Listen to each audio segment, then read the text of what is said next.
This is a 1,500-pound, 16-foot stainless steel trampoline. And as you can see here, my boys love playing on it. I have a ton of fun with them as well.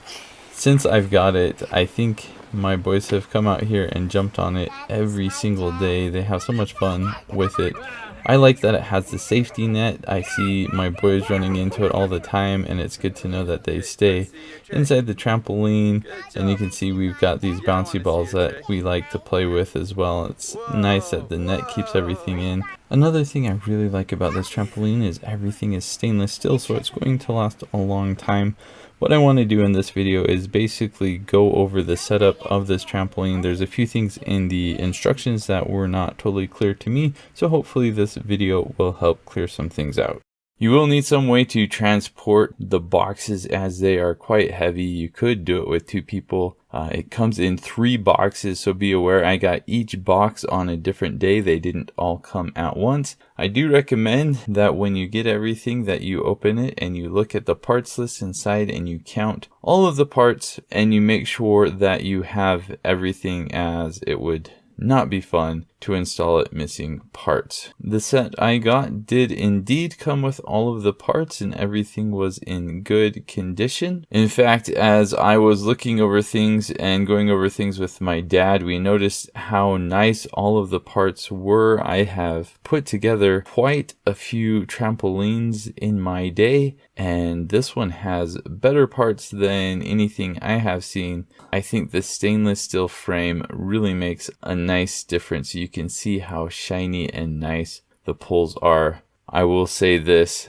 they do get really quite hot in the sun when they're exposed, so be aware of that as you are assembling things, and make sure that you wear gloves, which conveniently this set comes with 2 pairs of gloves. It does come with a tool so you can tighten things, but I highly recommend you get a 10mm socket and electric drill to do everything. Now the instructions say to assemble it facing down, and so that's kind of what we did, but this ended up being a bad idea, as once we had it assembled with the feet in place, we realized that there was no way for us to flip it over without the whole thing falling apart. So we went and we did it again this way. We set everything up as you would in the same orientation as the final form. It is recommended that you have 2 people to set up this trampoline, and honestly, I think it would be nearly impossible to do with just one person, though I suppose it would be possible. It's also recommended you do this on level ground. My ground is not completely level, so it did lead to some issues. Here we are cutting out the tools. This little container is designed that you can use a blade like this to cut everything out, and then you have these nice little compartments with all of the hardware in it so they don't get lost. The first part is to do the crossbar that goes between the legs, and I recommend you go in and you just barely screw things in so that they're in place, and then once all of the crossbars are in place, then you can go back and you can tighten everything fully. After that, you can put in the lower bars. And again, I would recommend that you put the hardware in and you can just tighten it with your finger just to hold everything in place, just like what you see here. And then once you have all these lower bars in place, you can go back and you can tighten everything to the full amount. Once all the lower safety bars are in place, you can go ahead and lay out the mat.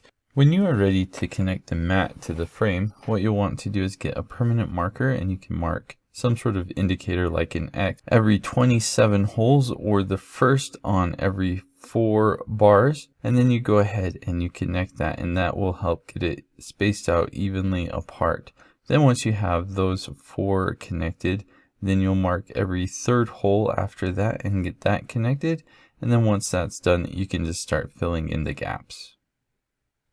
This set did come with 2 of these tools to pull the springs, which made things really nice so that 2 of us could do it at the same time. Once that's all done, you'll go ahead and you will install the upper bars. They just snap right into place, so there's not much for installation there. And then you have these straps. These were kind of interesting. Some go parallel across the spring like this, and then some go perpendicular because they're installed on the other side, so you need to be aware of that. The most difficult thing for me was installing this black plastic on the poles. I found the easiest way to do it was to assemble it in place like this, and then basically I just kept on pulling down continually as much as I could, and it would push the foam quite a bit, but then as you gradually let go of the black tarp piece, the foam kind of pops itself back up and into place. And once you can see the foam at the top of the black covering, then you can just let it go back up to the top, and you can kind of try to smooth out the black covering.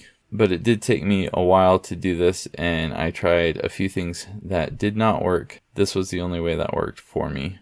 After that, you can start putting the poles through the safety net, and then you connect the poles. Once the poles are connected, then you can place them up top. They kind of just snap into place. We found that doing a couple poles at a time worked well for us. Then once we had that, we'd insert another pole, and then we'd connect that with the other pole, and then snap that into place and go all the way around the trampoline until everything was completed. And altogether, the safety net actually looks really nice, and it does a great job.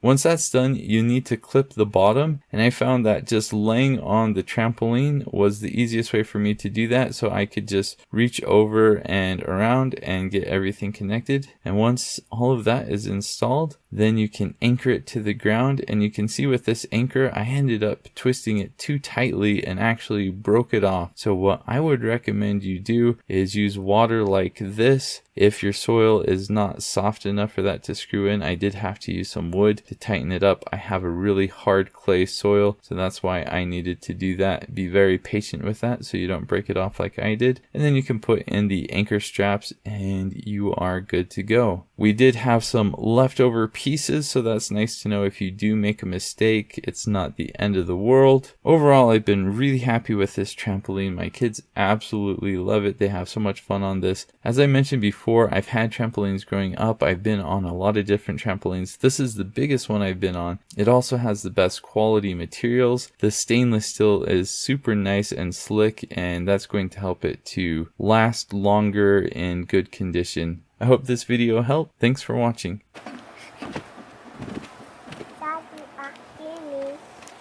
Oh, you're excused.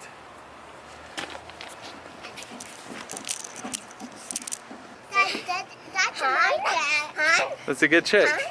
Huh?